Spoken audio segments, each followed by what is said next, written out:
Bwana Yesu asifiwe. Praise God. Na kuna wengine wanainua madhabahu akidhani wanafanya jambo nzuri. Unakuta mtu wakati mtu wao amefariki, ama ukute mtu akifariki, unakuta watu kuna dhabihu wanatoa ama wanafanya kinyume na jina la Bwana. And some people will think that when they are building an altar, they are building it for their own good. Like when a person dies, they remove some sacrifices or remove some offerings. Bwana Yesu asifiwe. Praise God. Biblia katika kitabu cha Walawi 19, Leviticus chapter 19.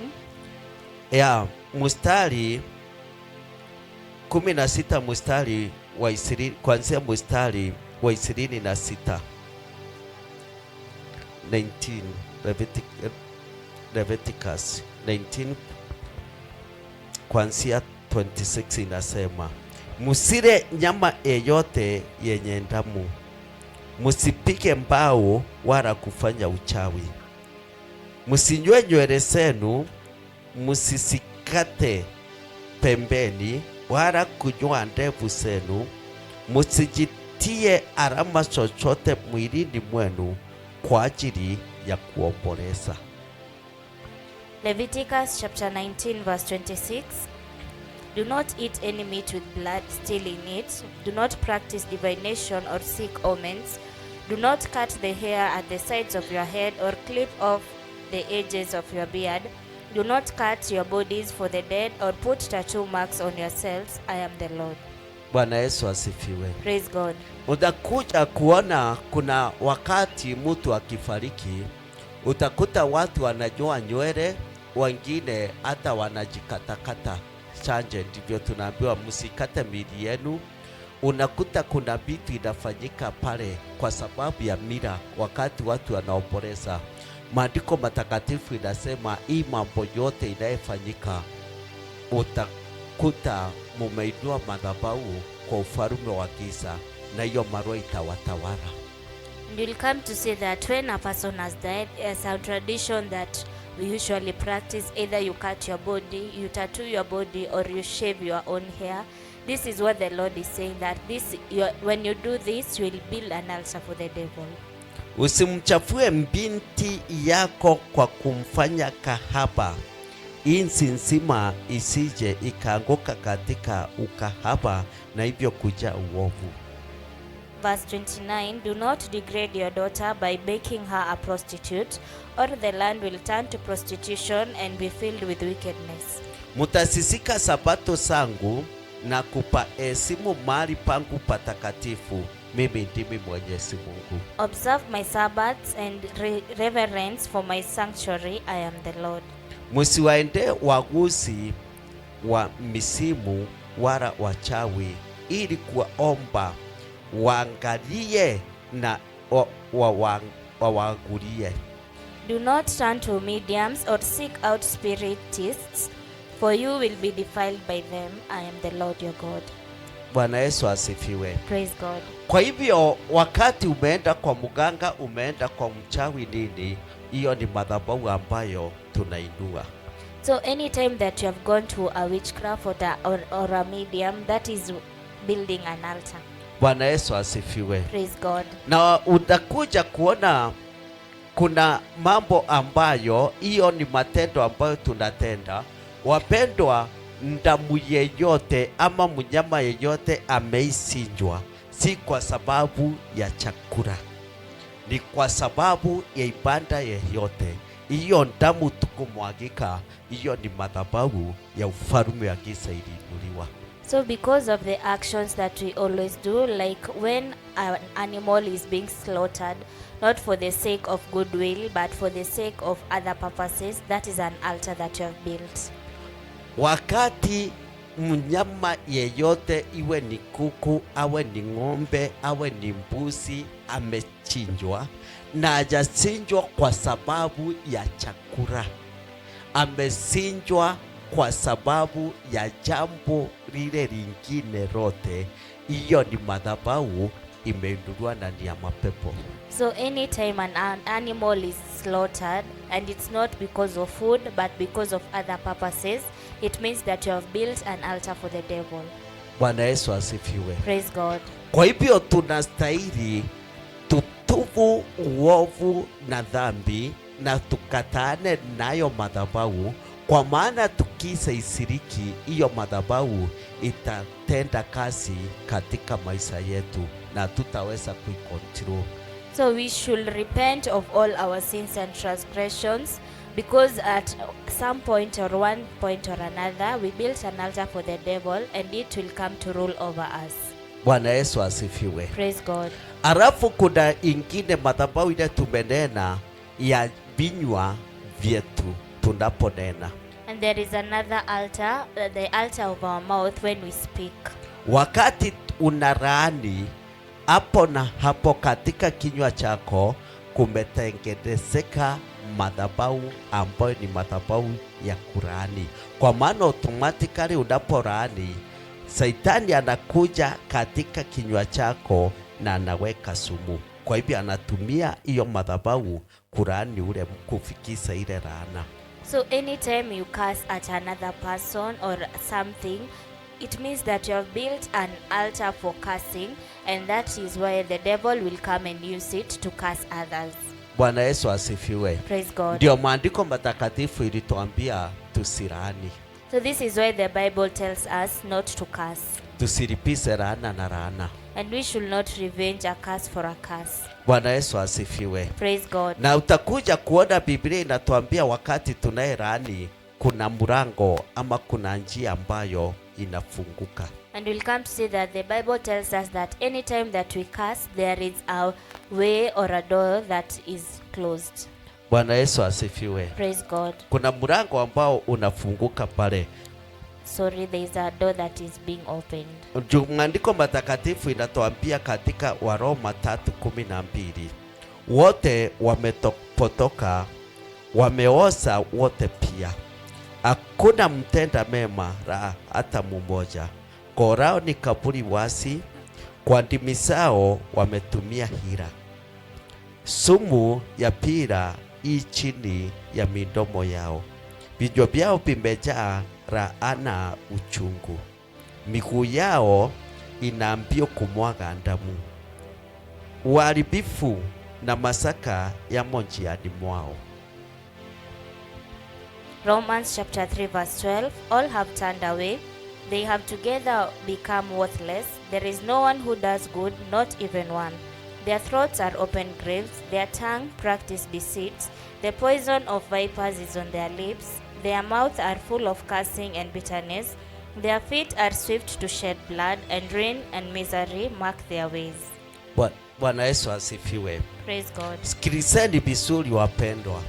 Wakati madhabahu yote ya giza inapoinuliwa, sisi tuinue kwa kuongea ama kwa matendo yetu, kwa kuheshimu miungu mingine, iwe ni miti, iwe ni milima, iwe ni nini, miungu ile tunayoabudu. Tunapoinulia madhabahu na kuipatia heshima yote ile, kwa sababu kuna watu wanainua madhabahu kwa kutojua, kwa ajili ya kufuata desturi za mila ili wasiyejielewa. Kuna wengine wanainua kwa sababu ya hasira, wanaanza kutusiana na kulaani, kulipisa, hiyo inakuwa ni madhabahu. Na kuna wengine wanainua kwa wakitafuta faida zao, kaida seo, aidha unataka kazi, unaenda upewe mkufu ya bahati, upewe hiyo yote ni madhabahu umeindua kwa ufalme wa giza. Maandiko matakatifu inasema hivi, tunapofanya hivyo, jibu na matokeo mambo iko katika kitabu cha Waroma. Tuelewane vizuri. Waroma 3:16 inasema hivi, uharibifu na masaka yamo njiani yao. So we should understand that anytime we have built an altar for the devil, because in one way or another we may have built it by practicing our tradition or for our own benefit, or because we want to ruin another person, we should understand that the result is in in the book of Romans chapter 3 verse 16, it says, ruin and misery will mark their ways. Hata kama ulinua upate kazi duki ama nini, umeenda kwa mchawi, umetoa kuku nini, uharibu kazi ya mwenzako, ama ufanye umerani ili unyang'anye mtu mali yake, ama unyang'anye ule, ama umuue ubaki na hiyo seo. Ukifanya hiyo mambo yote, faida hakuna. Ile kitu iko tunaambiwa watu wote wanayefanya hii mambo ya Kurani, kuinua madhabahu ya Ibilisi, sumu ya ile ikuje ifanye kazi, sumu ambayo ni sumu ya nyoka, sumu ya fira ni nyoka, ikuje ifanye kazi. Matokeo ile ambayo itakuwa ni njia ya uharibifu iko kwako na imefunguka. So anytime that you go to a witchcraft in order for you to lift up your business or to get good luck or to destroy someone else's businesses, that is building an altar, and the Bible says that by doing that you'll have poison in your lips, the poison of vipers, and a door will be open for you, and that door will be misery and ruin which will mark your ways. Bwana Yesu asifiwe. Praise God. Tunaambiwa njia ya uharibifu iko katika yani njia ya uharibifu iko kwako, mlango wa uharibifu umefunguka. You're being told that the door of ruin and misery will mark your way. Kwa hivyo maneno yetu na matendo yetu na tambiko zile tunazofanya kama siandamani na Mungu wetu, zinafunguanga njia ambayo siyo njia ya kiungu, zinafungulia Saitani njia ya kutupiga. So our actions, our words, and everything that we do, if you are not doing and our offerings, if you are not doing it for the Lord, it does not open a godly door but opens a door for Satan. Kwa hivyo mwanadamu ni yeye anayejifungulia mlango yeye mwenyewe. So this means that a human being is the one who has power to open a door. Bwana Yesu asifiwe. Praise God. Kwa maana ukitenda uovu umefungulia Saitani mlango wa kuja kukupiga. Because when you sin, you have opened the door for the Satan to come and destroy you. Bwana Yesu asifiwe. Praise God. Ukitenda mambo mema, Mwenyezi Mungu anakufungulia mlango. And when you do good things, the Lord will open a door for you. Bwana Yesu asifiwe. Praise God. Na mlango yule ambaye wewe mwenyewe Mwenyezi Mungu atakufungulia, hata kama watainuka kukupiga hawataweza. And the door that the Lord will open for you, even if they will come against you, they will not overpower you. Ukiangalia katika kitabu cha Waroma 1:16 mstari wa 19 inasema hivi. Wakorintho 1:16 mstari wa 9 inasema hivi. Kwa maana nimefunguliwa mlango mkubwa wa kufaa sana, na wako wengi wanipingao. 1 Corinthians chapter 16 verse 9, because a great door for effective work has opened to me, and there are many who oppose me. Bwana Yesu asifiwe. Praise God. Paulo anasema alifunguliwa mlango, na mlango wa kufaa sana, lakini akasema kuna watu wengi wanayempinga. Paul said that a great door was opened for him for effective work, but there are many people who opposed him. Wapendo wana wa Israeli, Mwenyezi Mungu aliwafungulia mlango mkubwa na mlango wa kufaa katika maisha yao, na utakuja kuona ya kwamba walipingwa sana. The Lord opened for Israelites a great door which was very effective, and many people opposed them. Lakini kwa sababu ya kuwa walisimama katika njia za Bwana, waliweza kushinda. But because they stood in the ways of the Lord, they were able to defeat. Kwa sababu Balamu yeye aliitwa akiwa mchawi akuja awapinge. Because Balaam was called as a witch to come and cast them. The same case wewe nawe, wakati Mwenyezi Mungu anayekufungulia mlango, na ni mlango wa kufaa, uwe ni mlango wa huduma, uwe ni mlango wa biashara, uwe ni mlango wa ndoa, iwe ni mlango wa utajiri, iwe ni mlango wa kuwa kiongozi, watatokea wengi watakao kupinga. In the same way, when the Lord opens a door for you, may it be a door for gifts, or may it be a door for marriage, may it be a door for your business, may it be a door for a higher position at your work. Many people will rise up to oppose you. Lakini wapendwa, kama umesimama, hata kama watakupinga namna gani, hawatakuweza. But if you have stood firm in the Lord, even if they come as many as they can, they will not overpower you. Lakini kama kuna amri moja ya Bwana umevunja, ama kama kuna uovu umetenda, watakuweza. But if you have broken a law for the Lord, or you have done any sin, they will overpower you. Kwa sababu maandiko matakatifu inatuambia kwamba tunapotenda dhambi, tunapovunja amri za Bwana, tunapoinua madhabahu ya ufalme wa giza, tunajifungulia mlango wa uharibifu. Because the Bible tells us that when we break the law of the Lord, when we do not follow in his ways, we always open a door for ruin and misery in our path. Ni sisi wenyewe tunafaa na tunastahili kufunga hiyo milango. It is us who are supposed to close that door. Kwa kuomba na kufunga na kuachana na uovu na dhambi zote. By praying and fasting and not committing sin.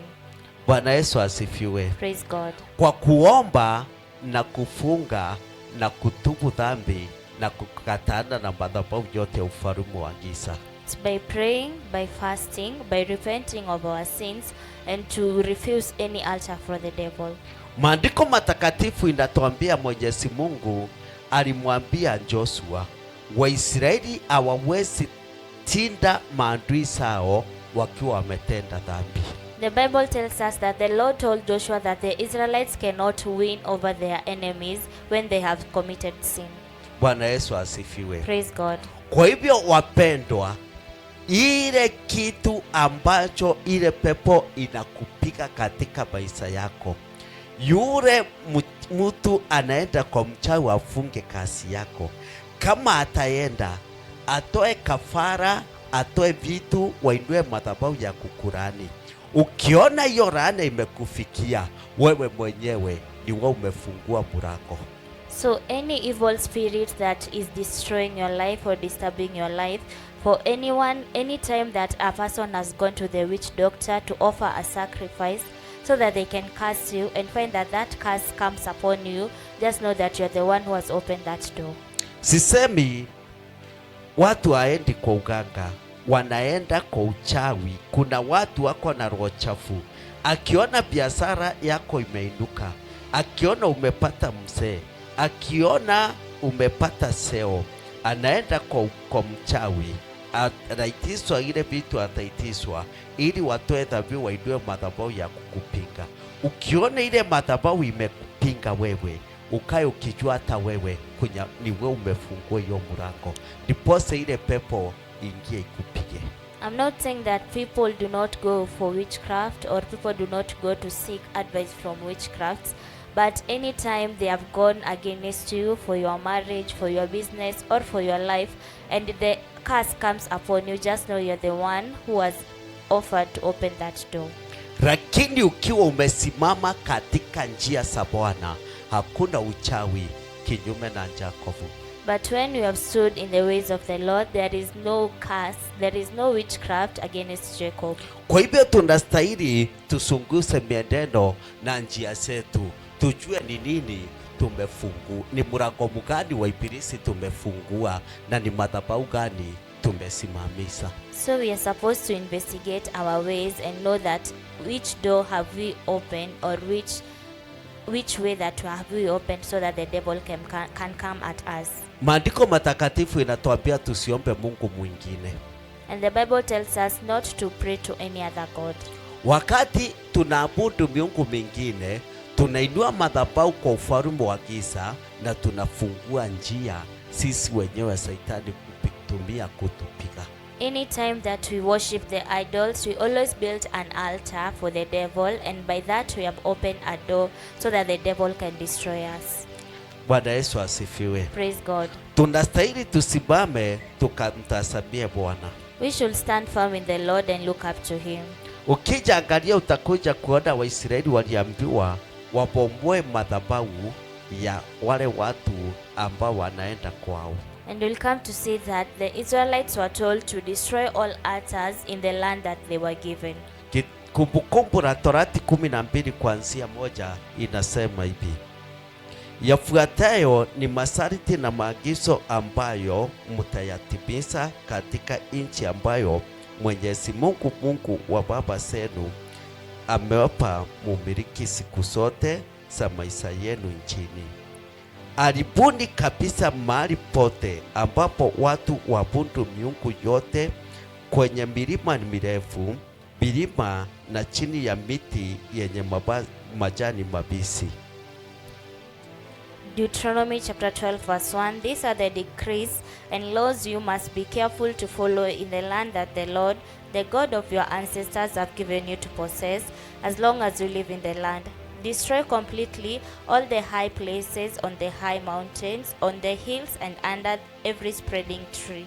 Bwana Yesu asifiwe. Praise God. Milima na chini ya miti yenye majani mabichi. High mountains and on the hills and under every spreading tree. Sivunjilieni mbali madhabahu zao na kubomoa kabisa nguzo zao. Teketezeni kwa moto sanamu za Asera na kuzikatakata sanamu zao za kuchongwa na kufutilia mbali jina lao na mahali hapo. Verse 3.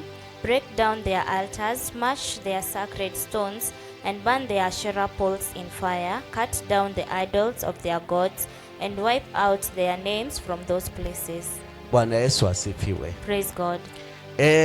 Kuna watu wanaenda kutambika na kuabudu chini ya miti.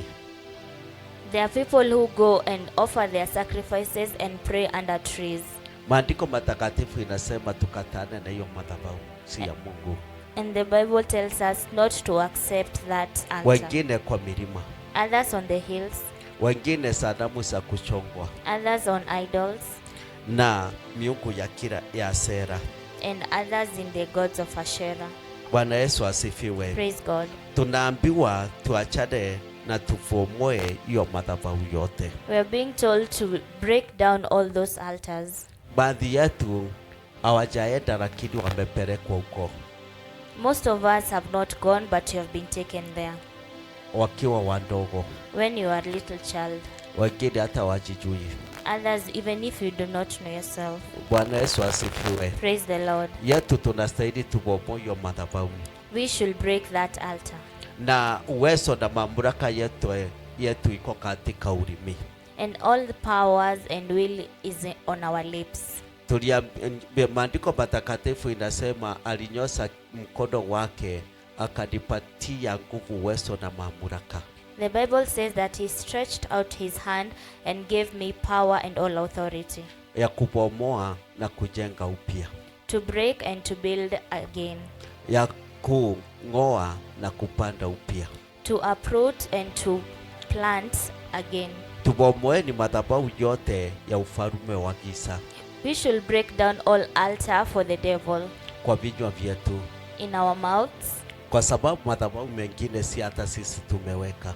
Because other altars, it's not us who have built it. Lakini madhabahu ambayo ni damu yetu na ukoo wetu inastahili tuibomoe na tutoe sadaka. But the altar that is of our blood and our family, we are supposed to remove an offering. Haijalishi imewekwa na wazazi wetu, wale wako amaro wameondoka. It does not matter if it has been built by your parents who are there or they have passed away. Mtumishi wa Mungu Gideon aliambiwa bomoe madhabahu ya baba yake ya mbali. And the man of God called Gideon was told to break down his father's altar, akaambiwa ajenge madhabahu ya Bwana and was told to build an altar for the Lord na atoe dhabihu mahali pale. and to offer a sacrifice there. Ile madhabahu ilikuwa ni ya familia na ukoo. That altar was for the family. Madhabahu ya familia na ukoo, hata kama sihubiri hiyo leo, inastahili tunapoibomoa tunasimama na sacrifice. And I'm saying that the altar that is for the family, it's supposed, when you are breaking it down, you're supposed to stand with a sacrifice. Lakini madhabahu ile imewekwa na watu wa mbali, viongozi hapa ndani, tunastahili tutubu kama vile Danieli alifanya. But the altar that has been put there by our leaders or people from far, we are supposed to repent as Daniel did. Utakuja kuona ya kwamba Danieli aliweza kubomoa madhabahu ambayo ilikuwa imesimamishwa na manabii ya uongo. And you'll come to see that Daniel was able to destroy the altar that was built by false prophets. Bwana Yesu asifiwe. Praise God. Kwa sababu Danieli aliweza kusoma kitabu na akaona vile kumeandikwa. Because Daniel was able to read the Bible and saw what had been written. Biblia inasema katika kitabu cha Danieli 9 Daniel chapter 9, ya kwamba katika mwaka wa Dario mwana wa Ebasuhero Mumendi alipoanza kutawala juu ya miliki ya Wakaldayo, mimi Danieli nilikuwa nikivisoma kwa makini vitabu vitakatifu, na umo nikaelewa maana ya jambo lile Mwenyezi Mungu alilomfahamisha nabii Yeremia kuhusu ile miaka 70, muda ambayo utahusika na kuharibiwa kwa Yerusalemu.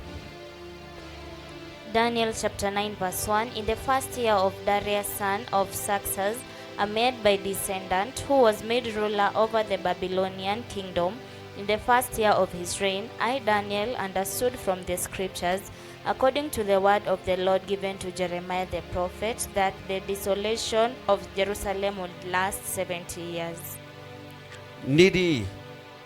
Muomba Mwenyezi Mungu kwa moyo, nikimtolea dua pamoja na kufunga.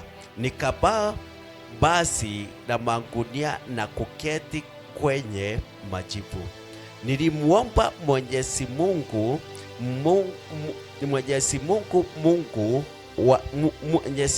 Mungu na kuungama nikisema, E Bwana, wewe ni Mungu mkuu na wa kuogopya.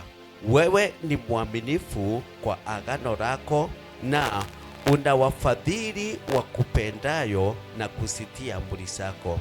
Tumetenda dhambi, tumekukosea, tumetenda uovu na kukuasi.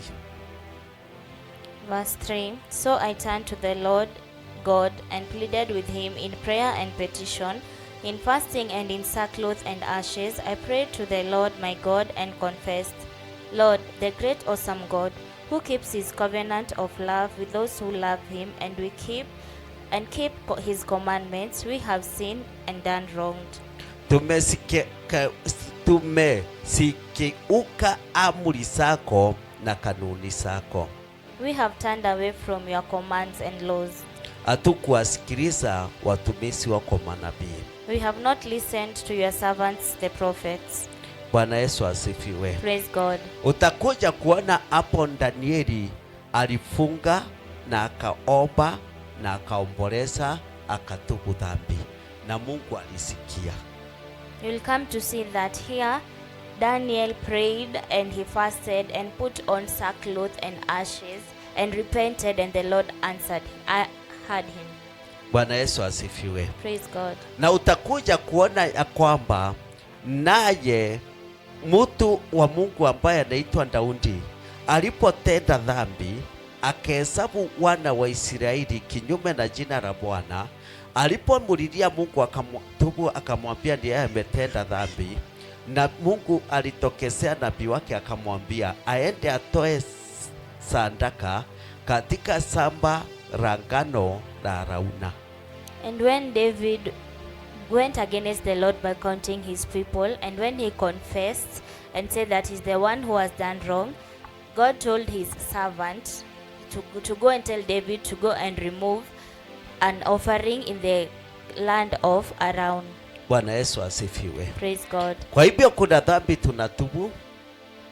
So there is a sin that we always repent. Kuna dhambi ambayo inaitukarimu dhabihu zetu.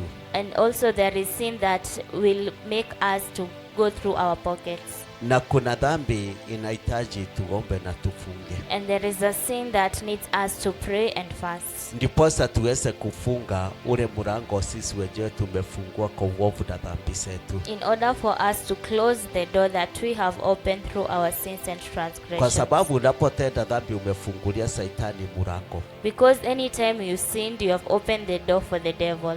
Saitani atakupinga na atakupiga akitumia ule mlango mwenyewe umefungua. The devil will destroy you and will oppose you using that door that you opened. Na tumeona kuna njia tatu ya kufungua milango ili Saitani atupige. And you have seen that there are 3 ways that we can open the door so that the devil can come at us. Mlango wa kwanza ni dhambi zetu sisi wenyewe. The first door is our own sins. Tunapo inua madhabahu ya ufalme wa giza, when we build an altar for the devil, kwa kuabudu miungu mingine, by worshipping idols, kwenda kwa waganga na wachawi, by seeking advice to mediums and witchcraft, kwenda kutafuta misaada kwa wachawi, and when we go to seek advice from the na witchcraft, kuabudu miungu mingine, and by worshipping other idols, hiyo ni madhabahu tunainua na tunafungua mlango Saitani akuja afanye kazi yake. this is where we build an altar for the devil and open a door so that the devil can come and do his work. Ingine ni kupitia vinywa, tunainua madhabahu ya Saitani kupitia vinywa vyetu. The second one is where we build an altar for the devil through our mouth. Hapa si ati ni lazima tuwe tumeenda kwa uganga na uchawi ama tumetoa kuku ng'ombe huko ama vitu hizo. Hapa ni kupitia maneno unayeyanena. This is not because we have gone to the witchcraft and offered sacrifices, but through the words of our own mouth. Kwa mfano Biblia inatuambia tusitusiane. The Bible tells us not to insult others. Unapotusiana umefungua mlango. When you insult another person, you have opened a door. Biblia inatuambia tusione wivu. The Bible tells us not to hate each other. Wakati unashukiana umefungulia Saitani mlango. When you hate another person, you have opened a door for the devil. Na umemwindulia madhabahu ya kutekeleza uovu akikutumia. And you have opened a door and built an altar so that he can work on it. Biblia inatuambia usilaani. The Bible tells us not to curse. Wanapolaani umekaribisha Saitani na atatekeleza wajibu wake. When you have cursed, you have welcomed the devil and he will come to do his own work. Bwana Yesu asifiwe. Praise God. Ni uovu mwingi na mambo mengi tunayeyatenda yale Biblia imetukataza. Kwa sababu maandiko inatukataza mambo ya wanaume kuoana wenyewe kwa wenyewe, wake kuoana wenyewe kwa wenyewe, mambo ya busoni, mambo ya ulevi, mambo ya yaani uovu na dhambi zote. Mmoja unapotekeleza hiyo ni njia umefungulia Saitani na madhabahu tosa ya Ibilisi atumie hiyo kutekeleza kazi yake. It is a lot of evil that we have been told not to do, but we always do. We have been warned against lesbianism, gayism, and other sins. But when you do them, you will have opened the door and built an altar for the devil to work on it. Na kufunga na kufunga hiyo mlango na kubomoa madhabahu Saitani asitumie ni kutubu na kuacha. And by closing, in order for you to close that door or to break that altar, is for you to pray and to fast. Bwana Yesu asifiwe. Praise God. Bwana Yesu asifiwe. Praise God. Halo. Hello. Tujisunguse tujue yale unapitia ni wewe umefungua mlango kama ni wewe funga. We should investigate and find out if we are the ones who have opened, and if we are the ones who have opened, we should close that door. Mlango mwingine unafunguliwa na watu wenye mamlaka. Ndio nimesema kuna madhabahu tatu inayotupiga.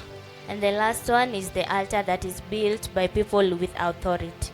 Watu wenye mamlaka, kuna viongozi wetu wanayetutawala, kuna wahubiri wale wanayetuhubiria, na kuna wasasi wetu. People with authority include the leaders, the priests, and our parents. Wanaweza fanya kitu na Shetani atumie mlango, hata kama sisi hatujatenda jambo lote tuadhibiwe. They can do something and the devil will use it to come against us even if we have not sinned. Kwa mfano, wakati Saulo alivunja amri ya Bwana na kuua Wagevoni, nchi ya Israeli ilipata janga la njaa. For example, when Saul broke the commandment of the Lord and married from the people of Gabon, the Lord punished the country with famine. Bwana Yesu asifiwe. Praise God. Mpaka wakati Daudi aliomba Bwana akamwambia shida iko wapi. Until when David prayed to the Lord and asked where the problem was. Na kuna wakati Daudi yeye mwenyewe aliweza kutenda dhambi, akahesabu watu kinyume na neno la Bwana. And there is also a time when David went against the Lord by counting the people of Israelites. Bwana Yesu asifiwe. Praise God. Wana wa Israeli ndio waliadhibiwa wakauliwa. And the people of Israelites are the ones who were punished by dying. Mpaka Daudi akasema, Bwana ni mimi nimetenda dhambi, si hawa. Until when David said that, confess that is the one who did it but not the people of Israelites. Kwa hivyo inafaa na inastahili wapendwa, sisi tusimame na maombi sana, tukiombea viongozi wetu. So this means that we should stand in prayer in order for our countries and leaders. Kwa sababu Shetani akitaka kututabisa, anaweza watumia kwa jambo ambalo sio nzuri. Because when the devil wants to destroy us, he can use them for evil purposes. Na akiwatumia akiwajaribu waanguke kwa majaribio, sisi tutahukumiwa. And when he tries them and they fall into the temptation, we'll be judged. Ama tutaweza kuadhibiwa. Or will be punished. Kama vile wale watu walifanywa na Mwenyezi Mungu. Like the other people had been done by the Lord. Watu wa Israeli vile walifanywa na Mwenyezi Mungu. The way the Israelites were done by the Lord. Si hao walitenda dhambi. It is not them who sinned. Yule aliyetenda dhambi ni Daudi. But David is the one who sinned. Na alipotenda dhambi, hao ndio waliweza kuadhibiwa. And when he sinned, the Israelites were punished. Bwana Yesu asifiwe. Praise God. Tunaweza pata mapigo na tupate laana kadhaa, na ni kwa sababu ya uovu ule umetendeka kupitia wasasi wetu wa kiroho, wasasi wetu wa kimwili, ama viongozi wetu. We can be punished or we can be destroyed by not the things that we have done, but the things that our spiritual parents, our physical parents have done. Bwana Yesu asifiwe. Praise God.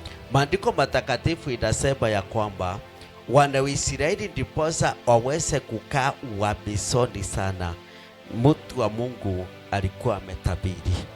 The Bible says that in order for the Israelites to stay in that foreign land, the man of God had prophesied. Jeremia aliweza kutabiri. Jeremiah is the one who prophesied. Na akasema mambo hiyo itachukua miaka 70 wakiwa uhamishoni. And he prophesied that it will take 70 years for them to be in slavery. Lakini walikuja wakatokezea manabii wa uongo, wahubiri wakaanza kupotosha watu. But a false prophet arose and led people astray. Na hiyo dhambi ilifanya wana wa Israeli wakakaa uhamishoni zaidi. And this made the Israelites to be in slavery for a long time. Mpaka wakati Danieli alikuja kusoma neno la Bwana, akaona ilikuwa miaka 70. Until when Daniel came and read the scriptures and understood that Jeremiah had only prophesied for 70 years. Na akaomba, akatubu, akaambia Mungu awasamehe. And he prayed and repented and told God to forgive them. Alitubu dhambi ile ilikuwa imetendwa na wa manabii kwa kuongea uongo. He repented the sins and the deceit of the false prophets. Wapendwa, tusifurahie wakati munaona watumishi wa Mungu wanayumba. We should not rejoice when we see that a priest is falling into temptation. Kuna stahili kuwe na mtu anasimama kama Danieli. There should be a person who stand like Daniel. Wakuambia Mungu atusamee uovu ule tumetenda. To tell God to forgive us for the sins that we have committed. Ili Shetani asije atumie hiyo madhabahu kutupiga vita. So that the devil cannot use that altar to destroy us. Na tunapotubu tumebomoa hiyo madhabahu ya uongo. And when we repent, we have destroyed that altar for the devil. Na mambo mengi ile inatendeka. And a lot of things that will happen. Kwa sababu tunasikia vile mambo inatendeka huku na huku na huku. Because we hear of the things that are happening here and there. Na hata kwa ajili ya viongozi tunastahili tutubu. And on behalf of our leaders, we're supposed to repent. Kwa maana utakuja kuona katika kitabu ya Mambo ya Nyakati 21 inasema hivi, Shetani akajitokeza kuwatabisa. Mambo ya Nyakati 21:1, Shetani akajitokeza kuwatabisa Waisraeli, akumsawisi Daudi awahesabu watu. Mambo ya Nyakati Chronicles ya first ya kwanza 21 moja kuanzia moja. First Chronicles chapter 21 verse 1.